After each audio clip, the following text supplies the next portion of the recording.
I am delighted to bring you this week. After two quite tough weeks where things were moving very, very slowly, we've gained a bit of momentum this week. And stick around and I will show you the analytics with all the figures and why I'm smiling. But first of all, let's just talk about a couple of the things I've learned this week. So, first thing I've learned is the value of community. I've got to know already, and I'm 4 weeks in, some incredible people here on YouTube that are all of the same mindset as me, that you're not washed up in your mid-50s or older. There's every opportunity for you on here, and it's not just about being young and hip and trendy and all those words that really date me. It's not just about that. There's room for us here too, and actually it's a bit underserved, so get started. I'll encourage you all the way to do that. So the next thing that I've learned is to accept help from other people.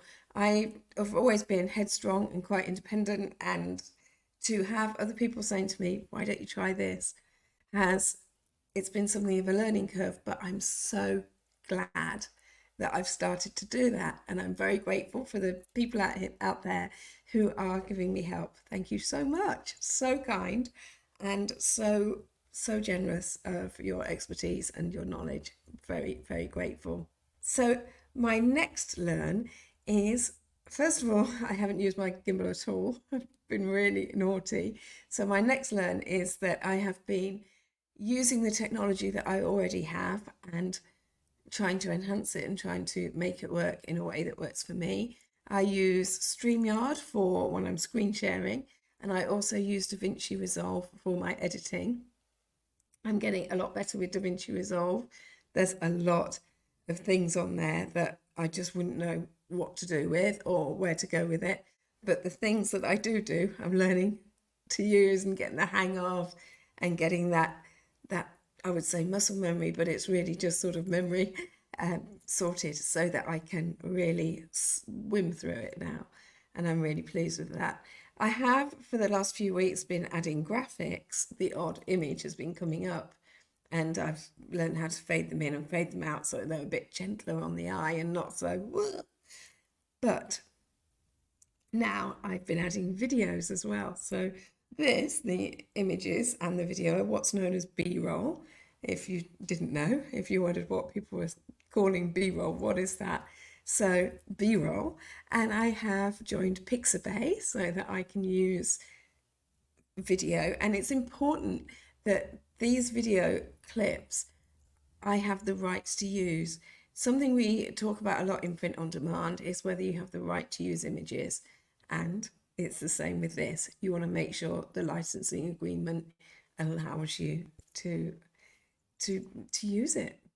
The other thing that I've learned this week and really started to appreciate is the similarity between print on demand, which is like my day job, and YouTube, because both of them, you upload things on and they stay there in perpetuity. So it grows and it has this snowball effect. So whereas with YouTube, you're uploading content, videos, long form videos, shorts, and and podcast episodes now, and it grows and more people watch it, and the more people watch it, the more it gets pushed out there and the more your reach grows. With print on demand, you upload a design onto a product, and the longer it's out there, the more people get to see it through search engines and through the internet with this wonderful web and this ripple effect. And they're both out there until you decide to take it off.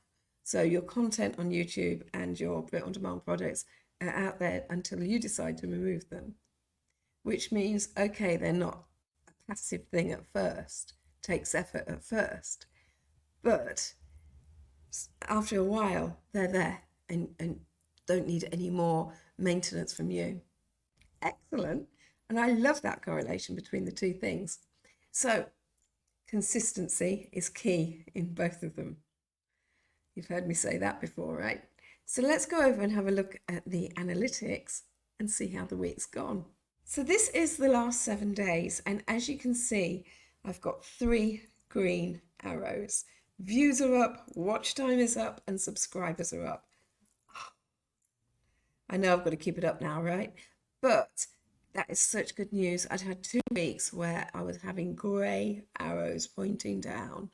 Admittedly, that when we looked at 365 days, they were back on the up. So back on the up in general. But those weeks were really demoralising. So things are getting better. A couple of things that happened this week. I did a couple of shorts, but I also did 3 long form videos. And of those 3 long form videos, one of them, Why People Over 40 Must Start a YouTube Channel, really took off and really attracted lots of views and subscribers too. I followed it up with one about 3 ways to make money before you've monetized. And again, this has gone really well. In fact, I suspect that a lot of the people who are watching the People Over 41 are watching the 3 ways to make money one and going on to watch that. Great. All good for watch hours. And if you can get people binge watching, fantastic. It's just how, right? I've got this amazing upward slope and I am over the moon with that. I also found that once I broached the 100 subscribers, it has gone up a lot more quickly. So whereas over the last 2 weeks I was having 1, maybe 2 new subscribers a day, suddenly I've had 15, 16 over the course of like the last 24 hours, which is mind-blowing, and I'm very grateful. Thank you everybody who's subscribing. So here we are on the year. And why is the year important? 365 days, the last 365 days, is what YouTube look at for deciding whether or not I've qualified for the monetization threshold, which is being accepted into the YouTube partner program. Now, I'm obviously a long way away because you need to have 1,000 subscribers and 4,000 watch hours. Yeah, I've got a long way to go. 4,188 views over the last year. So a massive increase. Wonderful. Watch time, 72.4, another increase, but still not as big. And then subscribers has really gone up in the last 365 days. But as you can see from that graph below, I wasn't doing a lot before. It's only now, only here, that things are starting to kick off, because it's now doing things consistently and with a plan. I'm doing it about print on demand, and I'm also doing this monetization journey. So it's coming together. I'm putting the work in and it's paying off. Will I make it to the YouTube partner program by Christmas?